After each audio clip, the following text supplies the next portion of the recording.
अस्सलाम वालेकुम नाज़रीन, मैं हूँ आसिफ़ अली ख़ान। पेरेंटिंग सीरीज़ में एक बार फिर आप सबको खुश आमदीद। अक्सर वालिदैन ये कंप्लेन करते हैं कि हमारे बच्चे मारते हैं, एक दूसरे को लड़ते हैं, स्कूल में जाते हैं वहाँ लड़ाई झगड़ा करते हैं। जब मैं उनसे क्रॉस क्वेश्चन करता हूँ, पूछता हूँ वजूहात, तो ज़्यादातर केसेस में जो वजूहात आती हैं सामने वो ये कि वालिदैन पहले ख़ुद बच्चों को मारते हैं।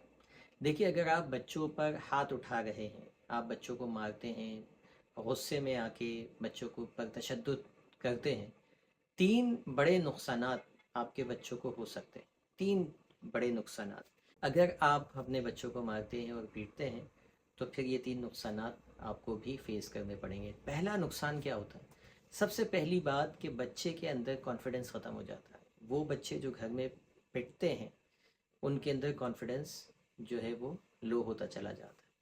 अच्छा, जब कॉन्फिडेंस लो होता है, ऐसे बच्चे हर वक्त एनजाइटी का शिकार रहते हैं। आप खुद सोचिए ना, अगर आपको कोई ऐसा बॉस मिल जाए जो आप पे हाथ उठाता हो, या आप किसी ऐसे इन्वायरमेंट में हो जहाँ कभी भी कोई गलती पर आप पे हाथ उठाया जाता हो, तो आप किस तरह के मेंटल ट्रॉमा से गुजरते हैं, कितनी एनजाइटी से गुजरते हैं कि कहीं मुझसे कोई गलती ना हो जाए और मुझे पनिशमेंट फेस करनी पड़े।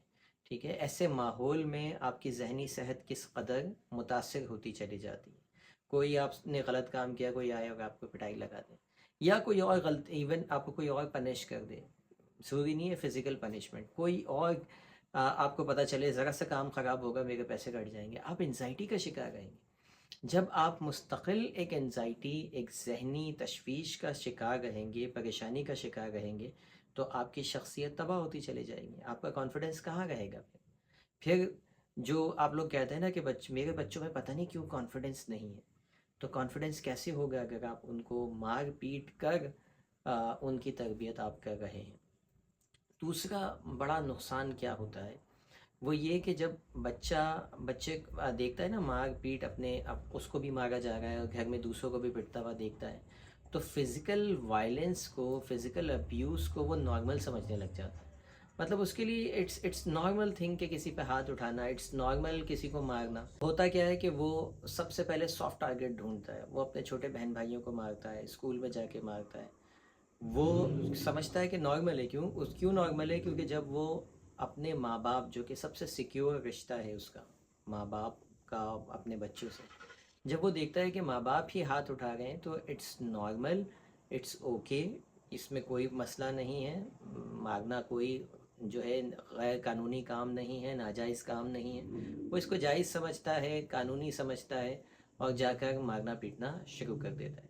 तो बेसिकली आप ही की वजह से बच्चा दूसरों पे हाथ उठाना शुरू करता है। अब यहाँ कुछ वालिदैन ये सवाल करेंगे कि हमने तो कभी नहीं मारा, फिर भी हमारा बच्चा मारना शुरू कर दिया। तो फिर ऐसी सूरत में आप ये देखिए कि बच्चा कहाँ उठ बैठ रहा है, क्या कंटेंट कंज्यूम कर रहा है।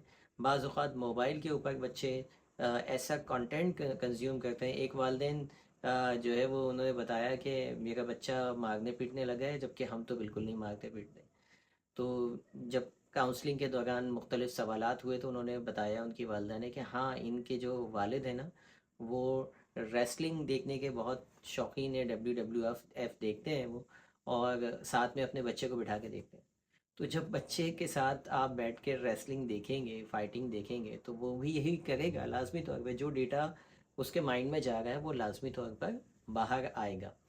तो आपकी वजह से वो दूसरों पे हाथ उठाना इस तरह से सीखता है और उसको नॉर्मल कंसीडर करता है। उसको वो गुनाह नहीं समझता, उसको वो बुरा नहीं समझता। और उसके बाद फिर आप उसको लाख समझाते गए कि नहीं, ये गलत काम है, बच्चों को मारना गलत बात है, छोटों को मारना गलत बात है। कहाँ से गलत बात है? आप भी तो छोटे को ही मार गए थे ना। उसका उसका लाशऊर तो यही कॉन्फ्लिक्ट में जाएगा ना कि कहाँ से गलत काम। जब मुझे मारना जायज़ है, तो जब मैं किसी को मारूं तो वो नाजायज़ कैसे हो सकता है?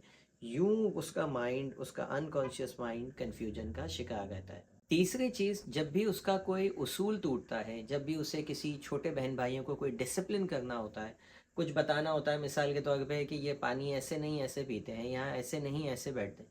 अब जो बड़ा बच्चा है लाजमी तौर पे छोटे बच्चों को समझाएगा ना कुछ तो, कि ये सही तरीका है। तो वो डिसिप्लिन करने के लिए हाथ उठाता है, वो डिसिप्लिन करने के लिए चीखता है, वो डिसिप्लिन करने के लिए गुस्सा करता है। क्यों? کیونکہ جب اس کو ڈسپلن کیا جا رہا تھا، جب اس کو یہ سکھایا جا رہا تھا کہ کیا چیز صحیح ہے اور کیا چیز غلط، تو اس وقت والدین کا جو رویہ تھا وہ جارحانہ تھا، وہ غصے والا تھا، یا بعض اوقات وہ پنشمنٹ والا تھا۔ تو یہی چیز وہ ریپلیکا کرتا ہے، اسی کو وہ ریپیٹ کرتا ہے کہ چھوٹے بہن بھائیوں کو جب کوئی غلط کام کرتے ہیں تو وہ صحیح کرنے کے لیے، ان کو کریکٹ کرنے کے لیے ان پہ ہاتھ اٹھاتا ہے۔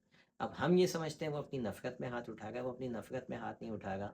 اس نے جو لرن کیا، جو پیٹرن اس کے مائنڈ کے اندر بنے آپ کی وجہ سے، انہی پیٹرن کو وہ کیا کر رہا ہے، فالو کر رہا ہے، آپ کے فٹ اسٹیپس کو وہ فالو کر رہا ہے۔ تو یہ تین بڑے ڈس ایڈوانٹیجز، بڑے نقصانات ہوتے ہیں اگر آپ اپنے بچوں پر ہاتھ اٹھاتے ہیں، غصہ کرتے ہیں۔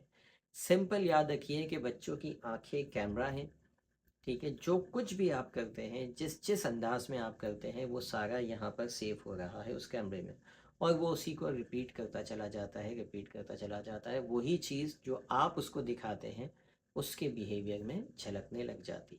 اگر آپ پیسفل انوائرمنٹ میں رہیں گے، بچے کو ایک پیسفل انوائرمنٹ دیں گے، بچے کے ساتھ پیار محبت کا سلوک کریں گے، دھیمی آواز میں اس سے ہمیشہ بات کریں گے، چہرے پہ مسکراہٹ رکھ کے بات کریں گے، تو یہی چیز وہ سیکھے گا، اور دوسروں کے ساتھ بھی وہ یہی کام کرنا شروع کر دے گا۔ آپ غصے سے بات کریں گے، وہ آپ پہ بھی نکالے گا، دوسروں پہ بھی نکالے گا۔